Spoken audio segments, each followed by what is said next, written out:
promis un bonjour, bienvenue sur Israël Torah. Je t'avais promis un shiur sur la transformation de la dispute en bonheur. Ouais.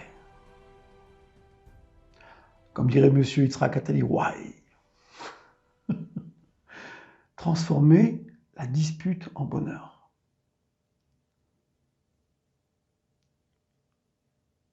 L'homme n'a pas la référence. On l'a expliqué dans les shiurim précédents, n'a pas la référence de ce qu'il a compris en Torah, comment ça se concrétise sur terre. Voilà, on est en plein Tobi Shvat. Mon épouse a préparé une table royale. Je ne suis pas à la hauteur de faire 1% de ce qu'elle a fait. Elle s'est préparée. Avec la joie, le bonheur, elle nous fait courir de tous les côtés. C'est du bonheur.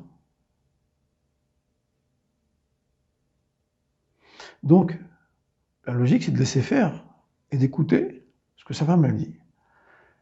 Mais en vérité,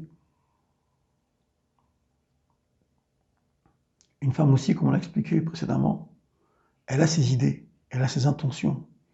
Elle veut faire des choses pour ses enfants, pour son mari, pour la maison, pour la fête, pour Shabbat, pour la vie en général, pour une idée qu'elle a eue. Une technique qu'elle veut employer pour rentrer dans la vie. Et nous, on le voit quand on a des gens qui viennent nous parler, ils nous posent des questions. Et c'est toujours le même partsouf qui se passe. Tu vois une femme s'engager dans un truc, mais à fond. C'est impressionnant. À fond, va jusqu'au bout de ses idées. Et une fois qu'elle a tout fini, tu te dis, ah, c'était bien, hein, on est d'accord, hein, c'est bien pensé, qu'est-ce que t'en penses?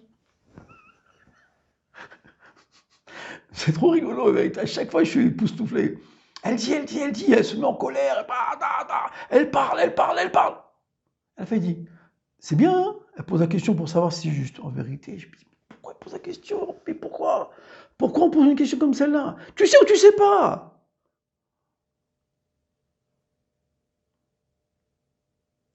On voit ça dans l'histoire de Sarah.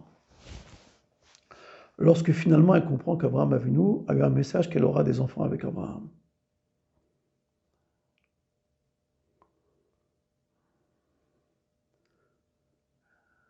Elle donne le conseil à Abraham d'aller avec Agar. Abraham va avec Agar. Et tout de suite, la première relation, elle tombe enceinte d'Abraham Avinu. Et regarde bien ce qui se passe. Relis le Chumash et regarde bien ce qui se passe. Elle se met en colère parce que Agar lui manque de kavod. Et elle s'en prend à son mari, comme normal. Mais en vérité, c'est la première femme au monde, c'est la première fois qu'on voit dans l'histoire de la création du monde, une femme qui fait un scandale à son mari. Un scandale ouvert. Ouais, moi j'ai donné ma femme, Dieu jugera entre toi et moi, regarde comment on m'a parlé. Et Abraham, il fait la plus grande bêtise qu'on a jamais vue de l'univers. Une erreur monstrueuse, monumentale. Ta servante est devant toi, fais avec elle ce que bon te semble. C'est pas ça qu'il fallait répondre. J'ai lu un midrash, il me semblait que c'était un fromage, je ne l'ai pas retrouvé. Il fallait lui répondre, écoute-moi ma belle, écoute-moi bien. On a fait un contrat et apparemment, tu sais pas ce que ça veut dire, un contrat. Tu vas donc te taire, c'est un contrat. Sarah, Abraham, Agar. Et Abraham aurait dû faire taire Sarah, comme tous les hommes doivent savoir à un moment faire taire leur femme. Mesdames, calmez-vous, écoutez bien ce que je suis en train de dire. Parce que s'il avait répondu ce qu'il fallait répondre, ça veut dire, écoute, maman, tu vas te calmer. Qu'est-ce que tu attends de Agar? Qu'est-ce que tu attends d'elle? Tu crois qu'elle va te faire le tapis rouge maintenant? Une femme qui a eu une relation avec un mari, avec un homme, d'un coup elle se réveille. Je vois pas ton problème. Donc tu vas te calmer. Et maintenant, on est dans un contrat. Et apparemment, ça passe que dire un contrat. Il a fallu que l'ange, créé par ce trio, Sarah, Abraham, Agar, l'ange de Dieu, retrouve Agar au puits et commence à négocier avec elle la bracha de Ishmaël à venir parce que le premier bébé était mort. Et c'est ça le secret. Transformer ce qui est une dispute en bracha. Lorsque tu arriveras à laisser passer ton premier jet de colère, parce que ta femme, pour X raison, est de mauvaise humeur, et tu comprends qu'en vérité, c'est une petite fille d'une trentaine ou d'une quarantaine d'années, voire plus, qui fait sa crise, parce qu'elle a mal au ventre, c'est la fin du mois, parce que pour l'argent, parce que pour ceci, et comme naturellement, elle pose sur son mari, elle jette sur son mari, et que tu comprends, c'est un cavode qu'il faut faire. Et que, avec le recul nécessaire, tu dis, tu vas te calmer. Comment ça je vais me calmer? Tu vas te calmer. Quand tu vas voir la puissance de ton calme, la force de ta résolution, et que tu sais répondre aux questions. On a un problème, il nous manque 5 000 euros, 10 000 euros, 20 000 euros, 30 000 euros. Mais il y a du travail, il y a des commandes, il y a des livraisons. J'ai investi ici, j'ai fait comme ça, etc. Tu amènes des explications. Et concrètement, on a mangé pour ce Shabbat, de quoi tu parles? Ah, c'est difficile, après, il n'y a que nous que c'est difficile dans le monde. Est-ce que tu ne vas pas avoir un problème?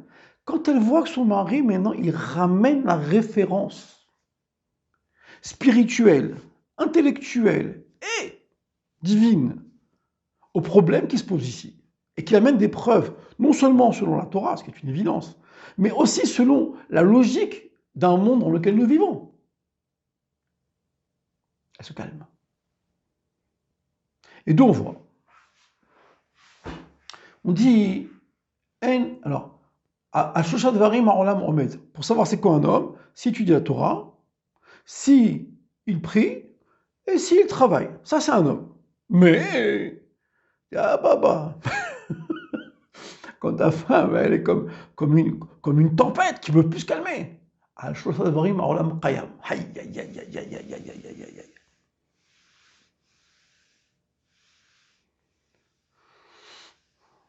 Sur 3 choses, le monde, ça veut dire l'homme, il peut tenir bon face à une tempête. Un ouragan qui plutôt. Madame est de mauvaise humeur maintenant.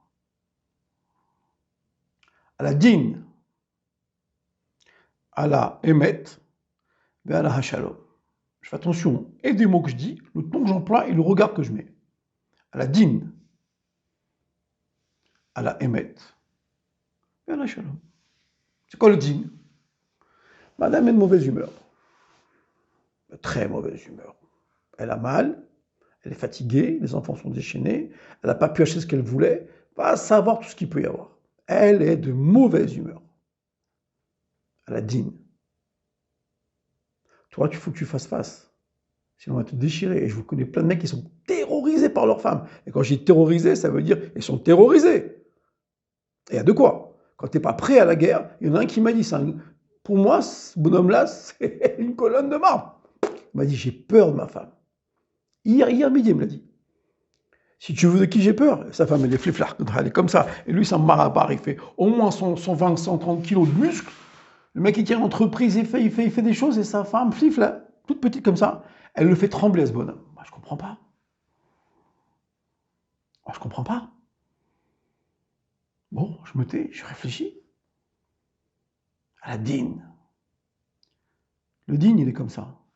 Ça, c'est la loi. Comment ça, c'est la loi? Chut, tu vas te calmer. Et t'es pas énervé maintenant. Elle est en colère et elle crie ou elle pas. Hein, on connaît tous l'histoire. Hein, comme j'avais parlé une fois à un de mes raves, j'avais dit, ta femme, elle est toujours autoritaire. Elle t'impose des choses. Et garde ça si tu fais pas ce qu'elle te demande. Par contre, si tu viens et que tu te mêles d'une affaire à elle, je dis, oh, quand tu te mêles, il m'a dit, wow, on la connaît celle-là. On la connaît celle-là. On la connaît celle-là. Aladine. Si toi-même tu t'imposes pas, monsieur, je parle, une certaine rigueur dans ta vie, de Torah, de travail, de prière, tu n'auras pas la force du dîn. Tu n'auras pas la force de répondre clairement. C'est comme ça qu'il faut faire. Je te réponds dans 1 heure. Laisse-moi réfléchir. Et elle voit que concrètement, à chaque fois que tu réponds, c'est répondu. Alors elle te dit, mais c'est vachement dur ton truc. C'est trop dur ce que tu me demandes. Mais c'est comme ça. Qui me dit que ce que tu dis, c'est vrai? À la émet. C'est quoi le émet?